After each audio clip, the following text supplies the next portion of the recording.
Damos comienzo a un nuevo programa de aire fresco de mujeres de negocios y profesionales del sur. Agradecemos a quienes con su colaboración hacen posible este programa. Talleres de escritura narrativa de Lidia Risotto. Paseo de diseño organizado por Sociedad de Fomentos Tordera Sud. Estudio contable Estela Capese y Asociados. Fandiño Propiedades. Telas plásticas Miliavaca. Helados artesanales Riviera de Teresa Pinto. Milanesas Premium de Norma Noya. Averigua por sus comidas y deliveries. Hola Estela, estamos comenzando este aire fresco de hoy. Agradecemos al Tano Trifoglio por colaborar con nosotros. También agradecer a nuestros oyentes que siempre nos acompañan, también a la Asociación de Mujeres y de Negocios y Profesionales del Sur y amigos y amigas. También a vos, Estelita, gracias por hacer la producción y armado del programa. En el día de hoy vamos a iniciar el mes de la visibilización de la violencia contra las mujeres. Nos acompañan Graciela Gauna y María Eva Sanz, la doctora María Alejandra Silva y el COVID. ¿Pandemia o plan? Marisa Martínez, trabajando en familia. Cecilia Marsili y el acoso escolar. Carlos Dentone nos trae un cuento de su autoría. Y Cristina Castellino nos hablará de la memoria intuitiva y nuestra necesidad de expresarnos. Gracias y hasta seguimos con el programa. Así comenzamos el mes de la visibilización y el accionar por la eliminación de la violencia hacia las mujeres. ¿Qué está pasando, señores? Que se ha perdido el respeto. Hay tantos niños sin madres, tantos hogares en llanto. Porque esa piel que les daba tanto placer y alegría, hoy sufre bajo esa furia salvaje incontenida. Ni una menos pide la sociedad. La mujer se debe valorar. Son madres, son esposas, son hijas, la alegría del hogar. Ni una menos, ni uno más. Por favor, que esto acabe de verdad. Ni una menos, ni uno más. Por favor, que esto acabe de verdad.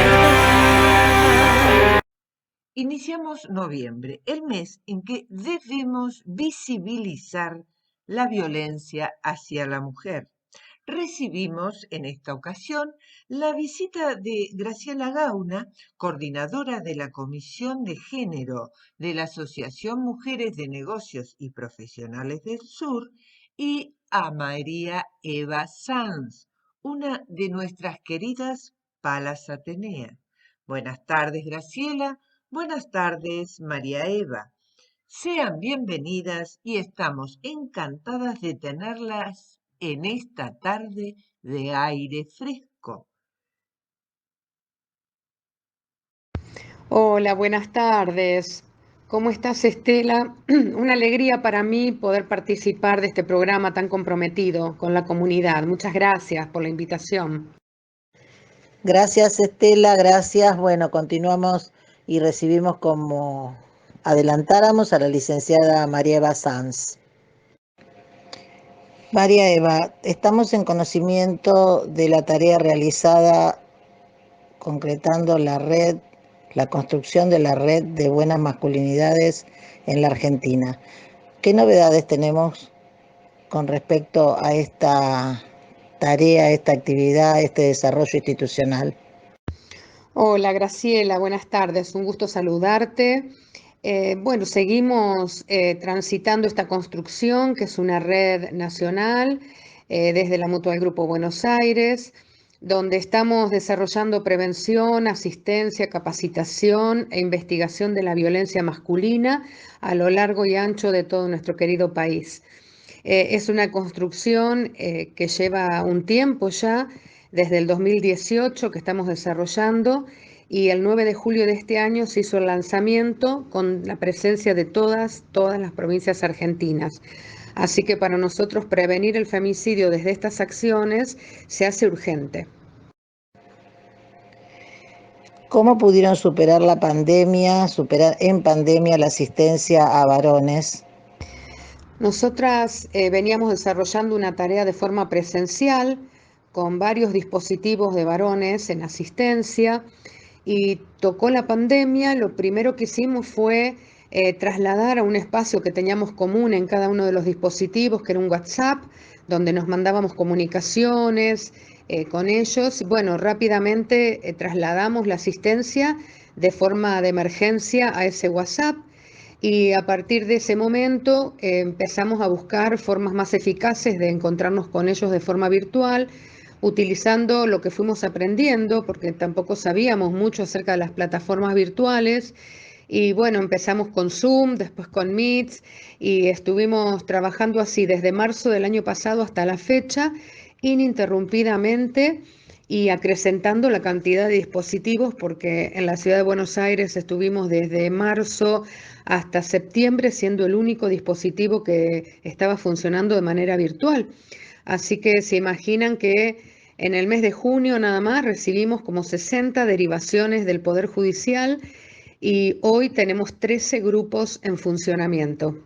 La presencialidad comenzará paulatinamente. Vamos a comenzar con un grupo nuevo el 17 de noviembre en la sede de nuestra Federación FEDESAM, y a partir de ahí iremos viendo cómo los que están siendo virtuales van pasando al espacio físico, que tampoco es demasiado grande, ¿no? Así que tenemos que ir viendo eso y apelando como siempre a las organizaciones de la comunidad que respaldan esta tarea poniendo su granito de arena.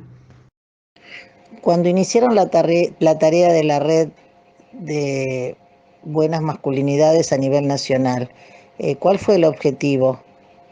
¿Tenían un objetivo varios y cuáles se están cumpliendo?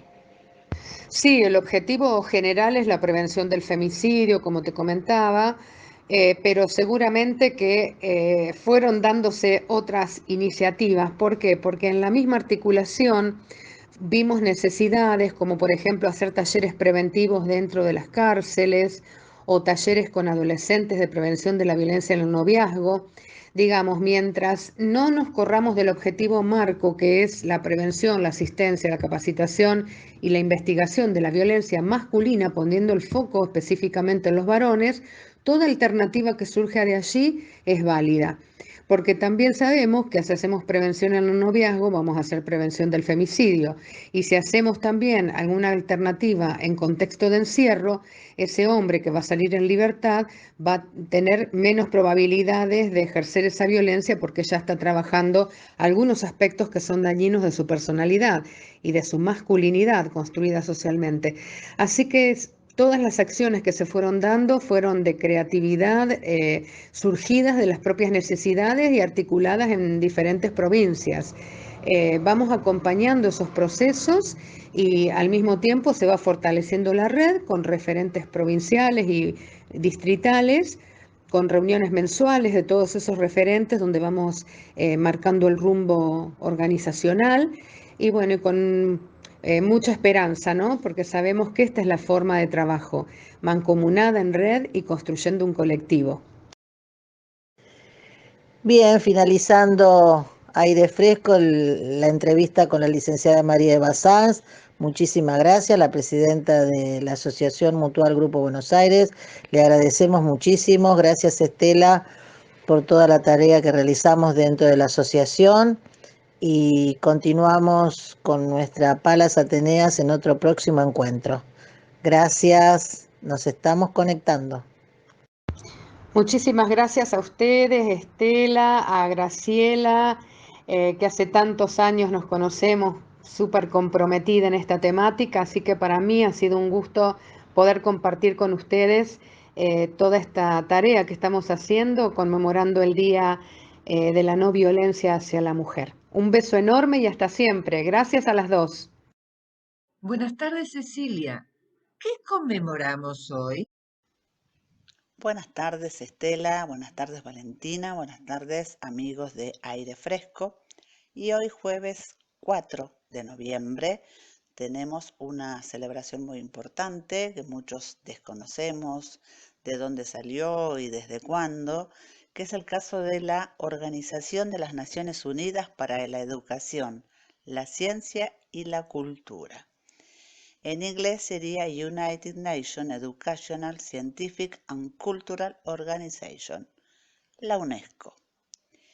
Es un organismo especializado de las Naciones Unidas, creado después de la Segunda Guerra Mundial, con la finalidad de restablecer los sistemas educativos de aquellos países impactados por la guerra, mejorar la calidad de vida de las personas y promover la paz mediante la cooperación internacional en el ámbito educativo, cultural y comunicacional y de la ciencia. En noviembre de 1945 se llevó a cabo una conferencia de las Naciones Unidas, de la cual participaron 44 países. 37 de ellos aprobaron la fundación de la UNESCO.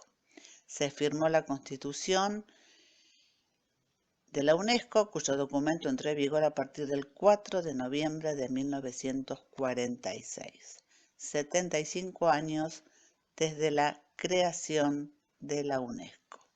Su sede principal se inauguró en 1958 en el Distrito 7 de la ciudad de París. Hoy está cumpliendo con eso, ¿no? Una de sus funciones es promover la paz mundial y generar calidad de vida para los ciudadanos. Y promovido por la UNESCO desde el año pasado, desde el 2020, el primer jueves de noviembre, casualmente hoy, 4, se celebra el Día Internacional contra la Violencia y el Acoso Escolar, incluido el ciberacoso. Con esto se busca acabar de una vez por todas con un tipo de violencia que afecta a la población infantil a nivel mundial y que provoca terribles secuelas psicológicas. ¿Qué es lo que entendemos por acoso escolar? El acoso escolar o bullying es un hostigamiento permanente hacia un estudiante. Por lo general se producen agresiones verbales y físicas sin ninguna causa aparente para que ocurran semejantes agresiones.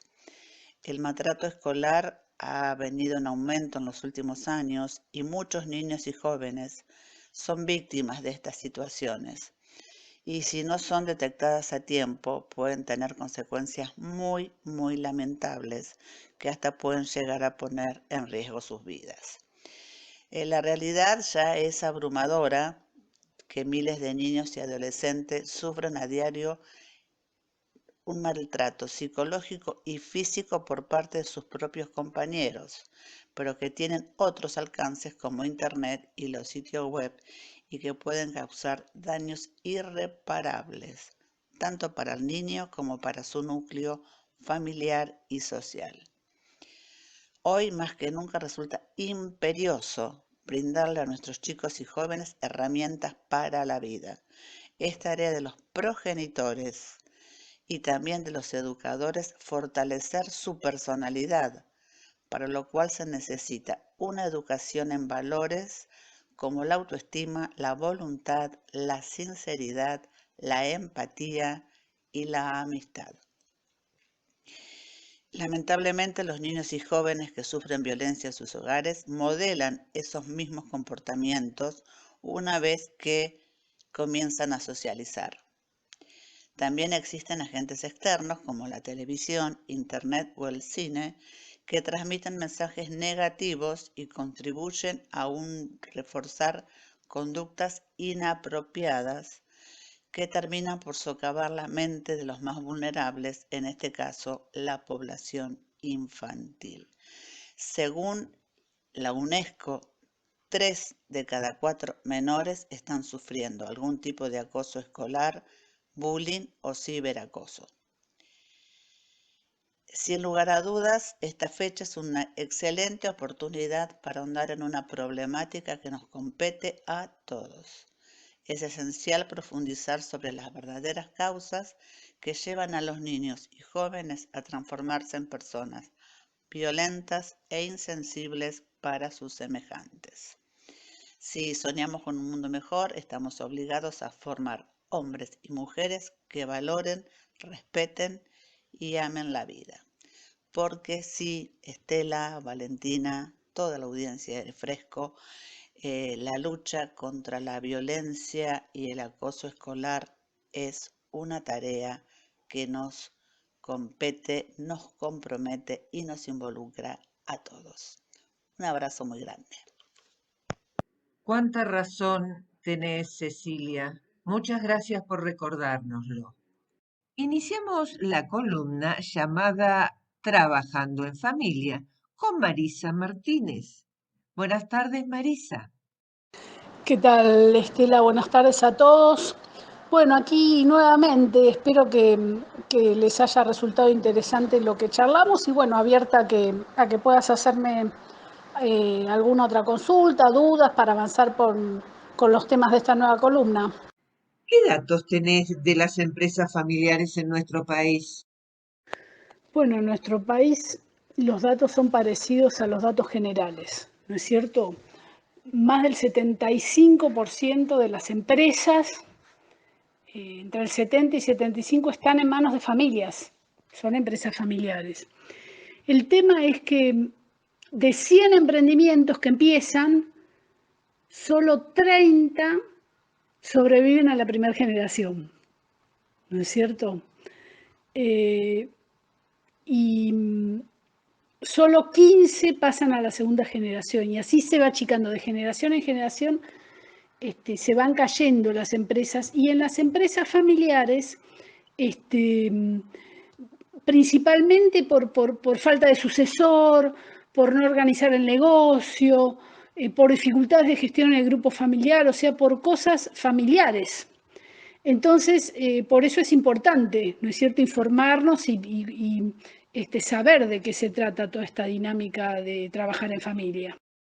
Entonces, ¿vos dirías que hay choques entre familia y emprendimiento? Bueno, como venimos charlando, si la familia que está gestionando el negocio no conoce estas características, puede pasar. Además, pensemos que muchas veces, por eso es importante separar, como yo nombraba, los círculos, ¿no es cierto?, para pensar el trabajo en familia. Los valores de la familia rondan el afecto, las relaciones personales, las relaciones de por vida. Y si uno se pone con la cabeza de empresa, en realidad lo que vale más que el afecto es el interés económico, o sea, lo que produzca la empresa.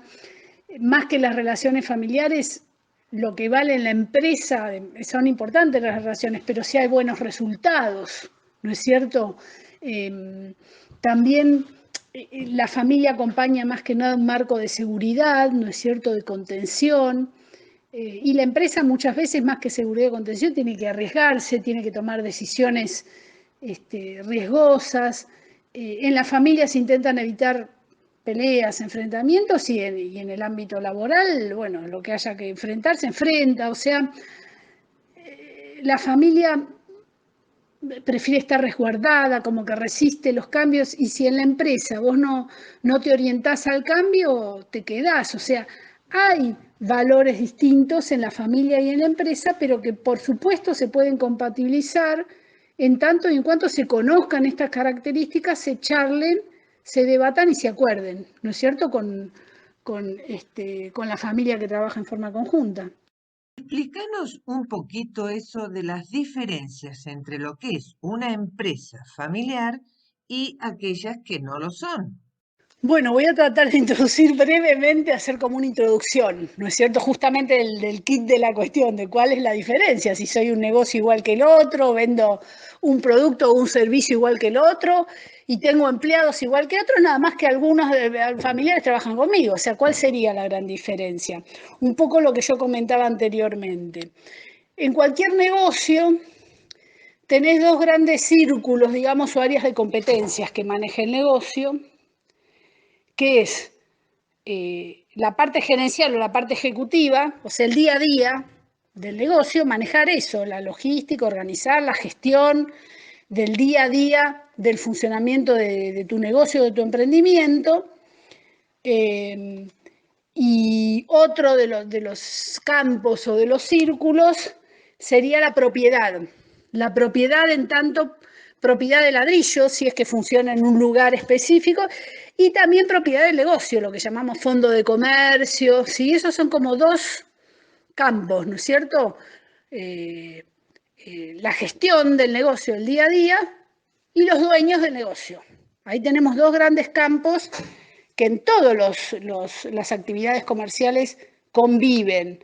Nada más con esos dos círculos ya tenemos, bueno, las dificultades correspondientes de gestionar cualquier emprendimiento, ¿no es cierto? A quienes no nos ha tocado trabajar, como decimos, con jefes que no sirven para nada, con dueños que no entienden lo que hacen, a veces lo hemos opinado así, o al revés, muchos, yo tengo esa suerte, hemos trabajado en entornos donde hemos aprendido muchísimo, ¿no es cierto?, de los dueños o los propietarios, pero digamos que convivir esos dos círculos o esas dos áreas de competencia, la gestión, el día a día, el negocio y la propiedad, los dueños ya genera,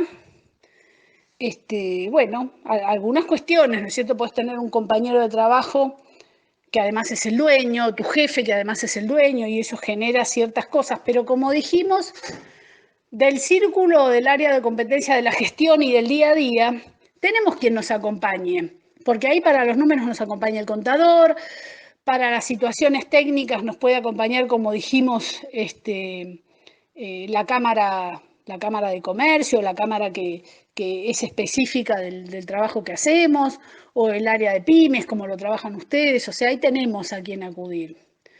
Con respecto al tema de la propiedad, también hay profesionales y papeles que avalan y acompañan esa situación, porque nosotros para funcionar, o somos una sociedad de hecho, funcionamos como monotributistas, o sea, ahí tenemos el encuadre formal de funcionamiento, alquilamos un local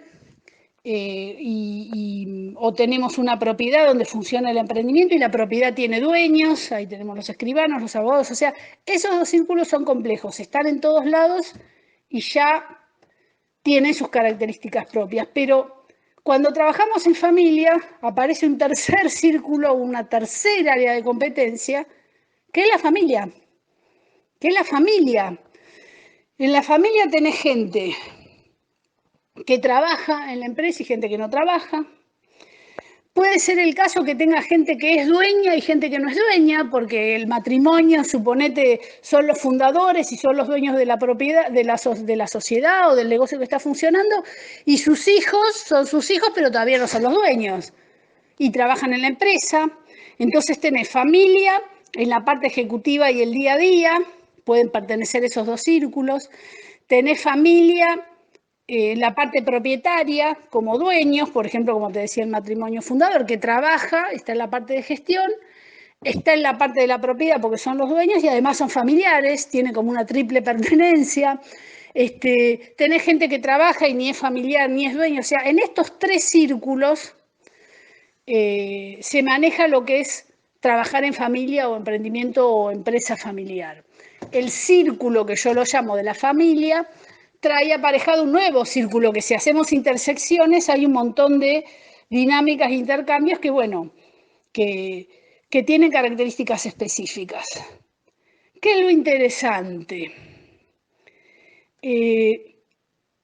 Lo que les decía al principio, está recontra demostrado que las empresas familiares bien encaminadas tienen muchísima más posibilidad, o sea, se trabajan muchísimo más potenciadas, ¿no es cierto? se trabaja más potenciada, se trabaja de manera más comprometida, es otro el tipo de trato, es otro el clima, la forma de trabajar. Entonces, como le decía un poco el IADF, el Instituto Argentino de Empresa Familiar, trabaja acompañando y potenciando este clima o este ámbito de que se pueda trabajar bien, ¿sí? Inclusive difunde e invita a generar instrumentos y espacios en donde se trabaje el ámbito familiar, de la familia que trabaja junta, así como tenés un ámbito, como dijimos, de la gestión, que tenés con quién charlarlo y tenés los papeles, el ámbito de la propiedad, tenés con quién charlarlo y tenés los papeles, el IADF incentiva que en el ámbito de la familia también se genere un marco de intercambio, una forma de trabajo y que haya acuerdos en la familia respecto al funcionamiento del negocio. ¿Viste? Bueno, somos 5 hermanos, el kiosco no da a los 5, ¿qué vamos a hacer? ¿Nos vamos a quedar los 5? No, sí, o sea, una serie de cosas que el emprendedor cuando emprende va para adelante, va para adelante, va para adelante, piensa en el día a día, más en un país como el nuestro, que es tan dinámico, llamémoslo así, y muchas veces no se detiene a pensar esto, que hay muchas cosas que se pueden prever y que se pueden charlar para que este esfuerzo que está haciendo la familia emprendedora pueda trascender. ¿No es cierto? Que también es una de las características más importantes de las empresas familiares. O sea, lo diferente es justamente esto, el compromiso, los valores compartidos, que el entorno conoce a quienes trabajan porque son una familia y que se puede potenciar muchísimo más el negocio o el emprendimiento si se trabaja de manera equilibrada y coordinada. La familia que trabaja en el emprendimiento potencia mucho la actividad, lo que estamos haciendo. Por el momento te damos las gracias y nos encontramos el próximo jueves, que nos ha quedado pendiente el papel del consultor. Nos vemos, Marisa. Bueno, cómo no, nos vemos el próximo jueves, les agradezco el espacio y el jueves seguimos charlando, entonces un saludo. Está con nosotros Cristina Castellino, con su columna El impacto del sol en nuestro comportamiento. Hoy el tema es la memoria intuitiva y nuestra necesidad de expresarnos. Cada jueves yo les traigo algunas consideraciones sobre la energía que está vigente con el objeto de provocar la reflexión, para que quien se sienta interpelado por estos comentarios que desgranamos tenga la posibilidad de ir más a fondo, descubrir cómo vive ese tema y, si se lo propone, implementar los cambios que descubra necesarios para mejorar su calidad de vida. Si alguien que nos escuche quiere conocer más respecto al tránsito solar y a cómo funciona, puede comenzar leyendo el artículo publicado en mi Instagram, respiranagaiki.com, o puede escribirme al mail de contacto de mi página, www.respiranagaiki.com. Yo con todo gusto les contestaré. Por estos días, el Sol viene volcando toda su energía en la puerta 44 del diseño humano, llamada la puerta de la alerta. Una energía que nos impulsa a recurrir a nuestra memoria intuitiva, a nuestros recuerdos del pasado, para evitar que repitamos los errores que pudimos haber cometido cuando vamos a actuar en el presente. Todos nosotros conocemos el impacto que han tenido en nuestra vida los acontecimientos importantes, esos a los que solemos referirnos diciendo: lo que me pasó me marcó profundamente. Me refiero a los que han tenido un impacto emocional que hace que queden en nuestra memoria intuitiva, prestos a aparecer cuando algo, una situación similar o parecida que vamos a encarar, nos lo vuelve a traer. Aparecen de golpe, como un aviso, alertándonos, especialmente cuando en nuestra memoria quedaron grabados como negativos o nos causaron algún dolor. Un ejemplo claro Lo da el refranero popular cuando dice: el que se quema con leche, cuando ve la vaca, llora. Esta memoria es muy útil para prevenirnos, pero solamente si es una memoria intuitiva, porque si nosotros le confiamos solamente a nuestra mente la tarea de recordar, seguramente la mente no se va a limitar al recuerdo en sí. A continuación, va a sacar conclusiones que pretenden ser lógicas sobre ese recuerdo, y entonces puede pasar que nos llene de miedos, paralizándonos, o por el contrario, que nos impulse a actuar impulsivamente en una clara actitud desafiante, como para demostrarnos a nosotros mismos que podemos vencer al mal recuerdo. La neurociencia ha comprobado que las personas tenemos lo que se llaman pensamientos automáticos, que se suceden todo el tiempo y a una velocidad increíble, casi sin nuestra intervención, y que la inmensa mayoría de esos pensamientos automáticos son pensamientos negativos. Lo que quiero decir es que la mente siempre está lista para proveernos los recuerdos del pasado, generalmente los malos, pero solamente la intuición puede decirnos aquí y ahora cuál es y cómo utilizar esa información que es valiosa frente a una nueva situación. Esta puerta 44 contiene el miedo al pasado, lo cual nos predispone a centrarnos siempre primero en todo lo que consideramos que nos ha salido mal o nos ha hecho sufrir. Pero aunque esto es casi ineludible, es bueno que cuando miramos al pasado, no lo hagamos en forma literal, superficial. Detengámonos a revisar detenidamente nuestros recuerdos. Puede ocurrir que veamos aspectos de lo vivido que nos resulten novedosos, porque las situaciones vividas nunca son enteramente malas o enteramente buenas. En el seno de cada experiencia mala se esconden aspectos buenos que podemos rescatar. Y en el otro extremo, también las experiencias que recordamos como luminosas pueden haber tenido algún aspecto negativo que se nos pasó por alto y que puede prevenirnos para que no lo volvamos a repetir en el futuro. Si aprendemos a escuchar y a confiar en nuestra memoria intuitiva y a reconocer sus alertas, tendremos una guía valiosísima que podremos utilizar como vigilante en cada acto en que nos vinculemos con otras personas. Desde hace varias semanas, incluso hoy, hemos analizado energías que tienen que ver con la intuición, con la mejor forma de prepararse para actuar. Pero lo cierto es que ninguna de esas energías es propiamente una energía que nos facilite la expresión concreta mediante la acción o la expresión verbal. Pero a partir de mañana viernes 5 de noviembre, cuando el Sol se traslade a la puerta 1 del diseño humano, llamada la puerta de la autoexpresión, entonces sí, vamos a tener toda la energía para expresarnos.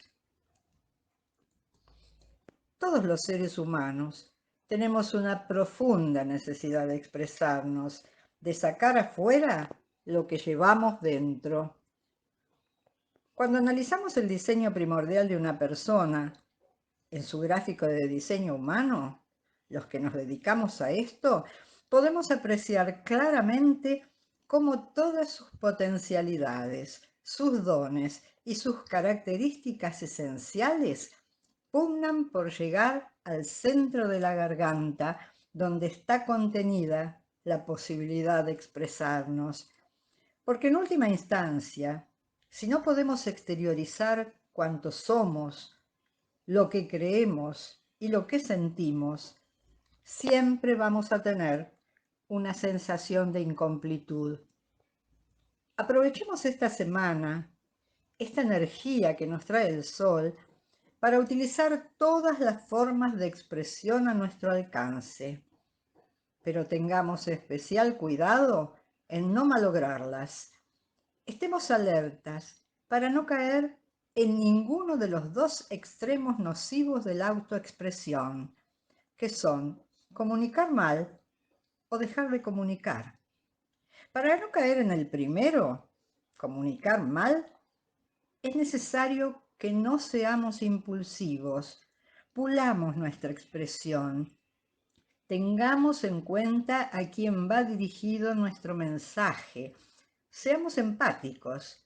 Nuestra verdad puede expresarse con 1000 matices distintos y algunos de esos matices harán que sea mejor escuchada, mientras que otros harán que se vea ignorada.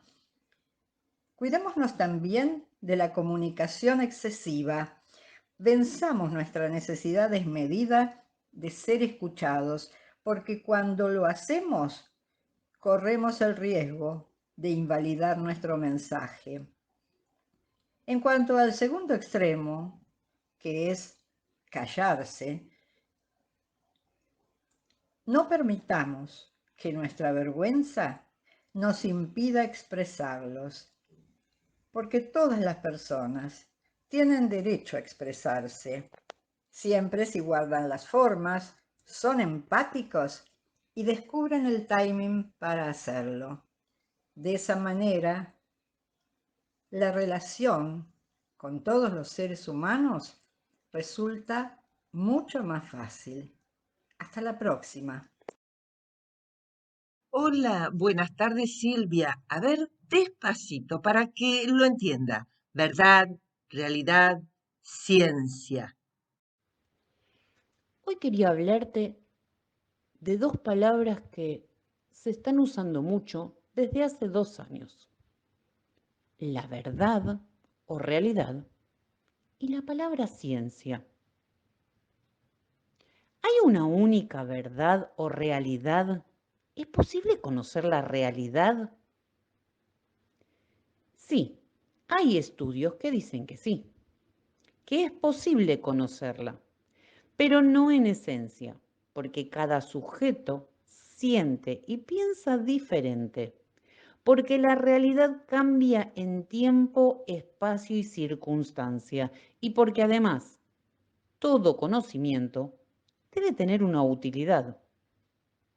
Por ese afán y deseo natural, el que es propio del ser humano, se enfrenta siempre al desafío de saber hasta qué punto las cosas son como son o como se muestran, como hoy que te muestran una realidad por TV o por redes 24 horas al día, 7 días de la semana. Recordá que cada sujeto tiene acceso a sí mismo también a través del lenguaje, no solo hablado, el gestual, el corporal. Sus conceptos para entender la realidad social son los que le permiten entender su acción social y sus relaciones y reacciones sociales. Por lo tanto, su relación en el mundo. Hoy, un mundo que se ha encerrado, fue obligado a no sociabilizar, sin un criterio científico comprobable, y que le han puesto un tapabocas, porque lo han llamado así, tapabocas. Y ahora te voy a hablar de la palabra ciencia y vas a ver qué relacionada está con la palabra realidad o verdad. La palabra viene del griego antiguo, skeisein, que significa cortar y separar. Así llamaban los antiguos a las personas que en vez de quedarse en la superficie de algo, cortaban y separaban para ver qué había adentro. Cortaban a sus propios muertos para ver sus órganos. No pedían a los demás que les cuenten qué había adentro o qué veían. Realizaban autopsias. Auto, que significa por sí mismo, y opsia significa ver. Nosotros somos los verdaderos y únicos científicos de la realidad, cada uno. A veces te podrán llamar anticiencia porque no crees en todo lo que te están contando, pero está bueno investigar por vos mismo. Lo somos porque rasgamos el velo de la mentira para ver qué hay detrás. Estás cortando y estás viendo. En vez de creer en la autoridad que puede mentirte por dinero o por poder, vemos por nosotros mismos qué es lo que pasa en nuestro alrededor y en nuestra sociedad. Hacemos nuestra propia autopsia. Lo decía Carl Sagan, en la ciencia no existe nada parecido a la autoridad. Un médico, un abogado, un sociólogo, un docente, un ingeniero que no hace su propia autopsia, no hace su trabajo. Es un esclavo de categoría. Entonces, no creas, no aceptes la realidad falseada por otros. Mira por vos mismo, analiza por vos mismo, con tus propios ojos. Y la mentira caerá. Realidad y ciencia, hoy tan manipulada y tan manoseada. Entonces podemos decir que sobre una realidad hay más de una verdad, según cómo la veamos. Fíjate, hoy está con nosotros la doctora María Alejandra Silva, que tiene una visión distinta de la realidad que nos atraviesa, el COVID-19 y la pandemia. ¿Cómo llegamos a ella? Haciéndonos eco de las cartas enviadas al señor presidente de parte de ciudadanos y miembros de la agrupación Epidemiólogos Argentinos Metadisciplinarios, ocupados en estudiar la problemática sanitaria de la pandemia y en comprender las políticas en salud pública instrumentadas por el Poder Ejecutivo Nacional. Nos contactamos con una de las firmantes, la doctora María Alejandra Silva. Le damos la bienvenida a la doctora María Alejandra Silva, politóloga, doctora en Ciencias Sociales, con posgrado PISAT en la Universidad Federal de Bahía, Brasil, científica del CONICET, con larga trayectoria como profesora en el área social de medicina. Actualmente integra el equipo de científicos sociales de la Red Iberoamericana de Globalización y Territorio. En Argentina, forma parte del equipo técnico de la Red Iberoamericana de Trabajo con las Familias, presidida por el doctor Juan Liciento. Buenas tardes, doctora. Un placer que nos acompañe en esta tarde de aire fresco. ¿Cómo estás, Estela? Muchísimas gracias por invitarme al programa Aire Fresco. Les mando un saludo a todos los oyentes, bueno, y obviamente un agradecimiento a todo tu equipo por invitarme. Doctora, ¿por qué piensa usted que vamos o estamos en una sociedad del simulacro y en consecuencia a la destrucción del concepto familia? Bueno, acá digamos, es evidente que hay dos conceptos importantes para entender la sociedad. El primero, el de Bauman, de la ceguera moral, es decir, a nadie importa lo que le pasa al otro, por eso se implanta este modelo donde yo estoy preocupado nada más por lo que me pasa a mí y a mi casa y al que está viviendo conmigo, que ni siquiera es la familia, es solo el conviviente bajo el mismo techo, ¿no? Ceguera moral, indiferencia e insensibilidad moral por todo el resto, eso dice Bauman. Y Baudrillard habla de la sociedad del simulacro, donde se desvanece la distinción entre lo verídico y lo falso, ¿no? Es decir, domina una mera apariencia de verdad. Tenemos tanta información, pero en realidad no es verdad, ¿no? Lo que hay es el simulacro. ¿Y por qué decimos que lo que hay es el simulacro? Por lo que planteábamos recién, es decir, hay menos libros y más inteligencia artificial y hay un Internet de las cosas con pérdida de libertades, donde todo el tiempo nos está diciendo Internet hasta cómo redactamos un mail o un mensajito en Internet, en el celular.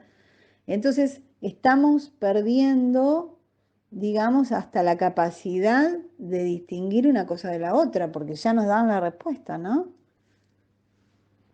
Y en eso que nos dan la respuesta, nos dan la idea de familia, como si fuera una sola.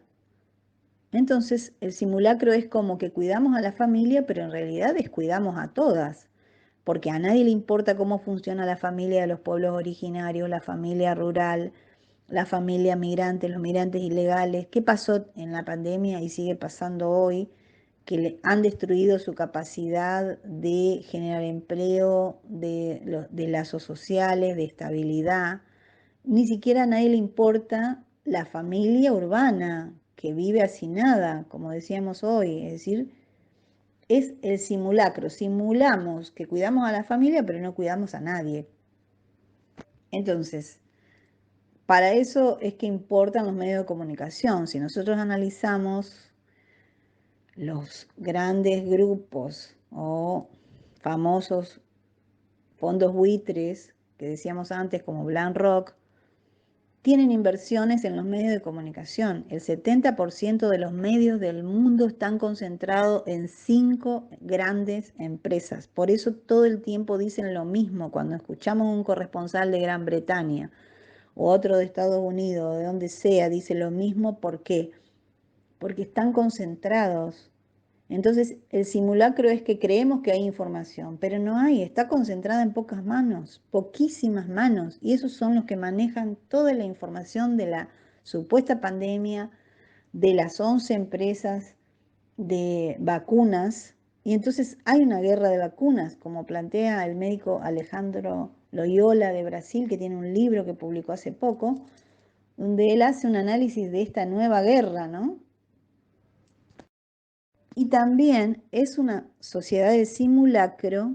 ¿Por qué? Porque nos hacen creer que existen políticas que nos van a cuidar y van a cuidar la familia y los niños, y en realidad lo que hay es videopolítica, que significa que aparecen en televisión diciendo algo, pero eso no significa que estén haciendo algo en la realidad, ¿no? Entonces aparecen en los medios de comunicación, en Internet, en Facebook, y entonces ahí vemos los planes, los programas, las acciones, pero eso no significa que en lo cotidiano existan. Entonces lo que vimos en la pandemia y este año es que, por ejemplo, en lugar de ir a visitar a la gente 18 veces en un año, iban 2 veces. ¿Por qué? Porque como existe todo el discurso de la distancia social para evitar el contagio, entonces evitaban también salir a terreno. Y ahí está el simulacro. El simulacro también en la política. Entonces, simulamos que hacemos, pero no hacemos, ¿no? Lo mismo en educación. Yo hago como que te enseño y vos haces como que aprendés, pero no hay didáctica posible. ¿Cómo sé yo si está motivado, si entendió, si no? Por una pantalla. Entonces, a ese nivel sí es la sociedad del simulacro. Al nivel de que hacemos como sí. Entonces, en el tema de la familia y el niño, eso se vio claramente, por ejemplo, en que por un lado la Organización Internacional de Migraciones y la OIT planteaban la pandemia y esta situación va a generar crisis económica y por lo tanto los niños van a empezar a trabajar, es decir, va a aumentar el trabajo infantil como estrategia de sobrevivencia. La OIM decía, ojo que en estas migraciones va a aumentar la trata de niños, la explotación sexual y demás porque se presta esta situación. Exacto, pero ¿para qué lo decían? Si las políticas estaban preocupadas por otra cosa. Y es lo que pasó en la Argentina, es decir, ¿a dónde estaba la policía o a dónde estaban las políticas? En controlar el uso del barbijo, que el negocio esté cerrado, que se lo cierre a las 10 de la noche, que no se vaya de una ciudad a la otra. Ahora, la trata, el trabajo infantil, la explotación sexual, todos los delitos, incluso los de corrupción, eso no era un problema. Incluso al día de hoy, la policía sigue concentrada en estas cuestiones, ¿no? O sea, disminuyó la frecuencia, la intensidad, pero pareciera que los delitos son otros. Entonces, a eso también tenemos que llamar la sociedad del simulacro. Entonces, yo simulo que te cuido, pero en realidad no te cuido. Sin duda, la pandemia ha provocado una ruptura del equilibrio en cuanto a relaciones, educación, economía y tanto más. ¿Por qué? ¿Y a qué puede llevar? Bueno, esta ruptura del equilibrio, ¿a qué nos puede llevar? Bueno, como planteé ese día en la ponencia, la sociología trata de explicar esos grandes cambios ya con Durkheim, cuando analiza el suicidio y cuando analiza el suicidio como un problema social, como aparecían también la violencia, el alcoholismo en ese momento. Es decir, el paso de la sociedad feudal a la sociedad capitalista con otra forma de trabajo, de familia, de religión, de relaciones humanas, generaba tanto desequilibrio en la forma de las normas habituales de responder a su vida cotidiana que terminaban en estos problemas sociales, ¿no? Que ya no es un suicidio, sino muchos, ¿no? Es decir, cuando aparecen muchos, ese es un tema de la sociología, por eso porque estudia grupos. Entonces es evidente que la primera cuestión va a ser ese problema, toda la inestabilidad a nivel mental y a nivel social, ¿no? Porque uno se queda sin parámetros, sin criterio de lo que está bien y lo que está mal, en educación, en el trabajo, en los rituales culturales cotidianos. Por eso los psicólogos plantean que la construcción del sujeto se da a través de tres ejes importantes, que son la educación, la familia y el trabajo. Si yo empiezo a tener problemas en esos tres aspectos o los criterios de esos tres ejes cambian totalmente, me quedo sin una estructura, me quedo sin base, no sé cuál es el sentido de mi vida, para qué estoy, a dónde voy, ¿no? Entonces, yo destruyo eso y destruyo la sociedad como tal, y ese es el objetivo de ellos, imponer una nueva sociedad, que es esta sociedad digital, educación digital, dinero digital, el gobierno digital, ¿no? Y todos encerrados y presos de la Big Tech porque no tenemos ni siquiera libertad, porque ellos nos definen, nos censuran y saben hasta dónde nos vamos, con quiénes nos conectamos, ¿no? Es decir, la pérdida de libertad total, eso es lo que ellos pretenden y para eso entonces la idea es destruir la economía, la educación, la cultura. Entonces, si yo destruyo la cultura o lo que hace a la nación o al país, lo destruyo como tal. Por eso qué casualidad que, por ejemplo, los veteranos de Malvinas no pudieron hacer sus actos del año pasado, de inicio de la vigilia, el 2 de abril, el 14 de junio, el Día de la Soberanía, nunca se pudieron reunir el año pasado y este año tampoco, ¿no? Entonces yo destruyo la idea de nación, la idea de lo que sufrieron y padecieron los veteranos de Malvinas para defender a la patria, la noción de patria.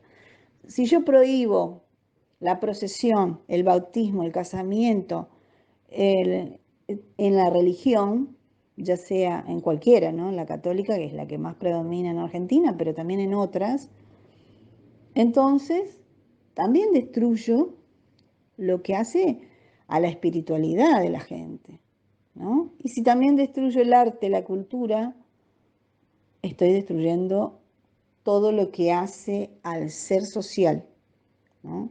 Entonces, ¿cuáles son las consecuencias? Las consecuencias es que no tenemos base, es decir, nos destruyen todo lo que nos constituye como tal, para ese vacío llenarlo de esta nueva idea.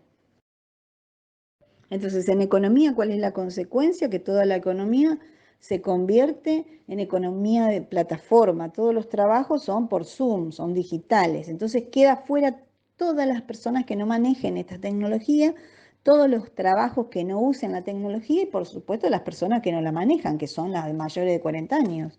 O sea, esto significa un desempleo en el 2020, 2021 y los años que vendrán. Es obvio que este modelo genera más y más desempleo. Y en educación, ¿qué es lo que genera? Y bueno, una educación centrada en la pantalla o centrada en que vos no ves al otro en los casos de que hay educación presencial, porque viene con la cara tapada, tiene que tener distancia social, ni siquiera podés compartir la comida ni nada. Entonces, ¿qué estamos logrando? Ahí sí otra vez estamos logrando una educación sin afectividad, sin empatía, y no podés evaluar conocimiento ni nada, porque si vos estás con alguien en una pantalla que no sabes si te ve, si te atiende, si no te atiende, si entendió o no. Entonces, en realidad lo que quieren es menos gente educada, con libertad y con pensamiento crítico, y más gente dependiente de la tecnología, que la tecnología va a pensar por vos. Bueno, ya Google lo ha dicho, que nosotros no hace falta que pensemos, ellos con la tercera parte de nuestro pensamiento ya está, ellos se encargan del resto, ¿no? También lo ha dicho Boris Yeltsin, lo ha dicho Piñera, el presidente de Chile, es decir, desde la tecnología pueden interpretar nuestros pensamientos, pero también pueden imponernos pensamientos, ¿no? Es decir, evidentemente ellos tienen bien claro que esta tecnología sirve para manejarnos, controlarnos, imponernos cosas y prevenirnos otras. Entonces, ¿a qué nos puede llevar? A lo que ya el modelo chino ha llevado, que es que una sociedad basada en el crédito social, es decir, hay un control total de las personas a partir de ¿qué? A partir de controlar las redes, el uso de la tarjeta de crédito, de débito, de ómnibus, lo que sea. Entonces van viendo dónde estás, qué haces. Y si vos tenés, digamos, haces algo que no te corresponde en lo ambiental o en el cuidado de la salud, por ejemplo, tenés, por ejemplo, en lugar de bajar de peso, subís de peso y estás consumiendo más medicamentos y eso va en contra de la política de salud, entonces todo eso te va quitando créditos. Significa que vos querés viajar y no podés viajar. Querés ir a un cine y tenés prohibido, ¿no? Entonces, si opinás mal del gobierno, por supuesto también, hay periodistas que incluso perdieron el empleo y no pueden hacer determinadas cosas porque hablan mal del régimen. O sea, dentro de eso se incluye todo, ¿no? Así funciona el crédito social. Entonces, a eso vamos si dejamos que esto siga así y que siga en todas las áreas y no cuestionamos nada y decimos, ah, sí, está bien, y seguimos pensando, ¿no? Entonces nos va a llevar a eso, a ese régimen, el régimen de crédito social del totalitarismo chino. Lamentablemente, María Alejandra, el tiempo se acabó. ¿Qué te parece si seguimos el jueves que viene? Sí, está bien, Estela, me parece bien que continuemos porque es un tema complejo, amplio. Bueno, muchísimas gracias a vos, el equipo, a la audiencia, por escuchar y por comprender que en esta tarea todos somos responsables. Nosotros como académicos, científicos, para estudiar, hacer informes, investigar lo que está sucediendo, lo que es negativo, denunciarlo y proponerlo a los decisores y socializarlo con ustedes para que toda la comunidad se haga cargo, se empodere y defienda sus derechos. Entonces creo que el papel de los medios de comunicación es fundamental en este aspecto. Muchísimas gracias y hasta la próxima. Un abrazo. ¿Y a la audiencia? Dudas, inquietudes, preguntas, por WhatsApp al 11 6907 47 49. De esta manera llegamos al fin de nuestro aire fresco del día de hoy. Los esperamos el próximo jueves a la misma hora por aquí. Gracias por escucharnos. Ya llegamos al final y como siempre les digo, con frío, con calor, con lluvia o con sol, siempre será una tarde de aire fresco.